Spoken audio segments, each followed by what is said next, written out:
సికింద్రాబాద్లో సేవలో ఉన్నారు. వారి తల్లిగారు స్వర్ణలతమ్మ గారితో కలిసి షారోన్ పరిచర్యలు చేస్తూ ఉన్నారు.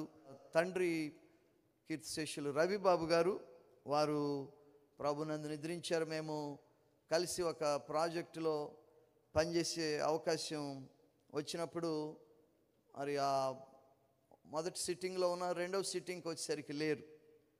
కరోనా సమయంలో వారు ప్రభునందు నిద్రించారు. అయితే మరి బిడ్డలు వారి నాన్నగారు ప్రభునందు నిద్రించిన తర్వాత ఆ సేవలో ముందుకు సాగాలని నిర్ణయించుకుని ముగ్గురు బైబిల్ ట్రైనింగ్లోకి వచ్చారు. ముగ్గురు ఎస్టీలో జాయిన్ అయ్యారు. దేవుడు వారికి చక్కటి కంఠస్వరాలను ఇచ్చారు కనుక వారు వచ్చి పాటలో నడిపిస్తూ ఉండగా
ఆత్మయైన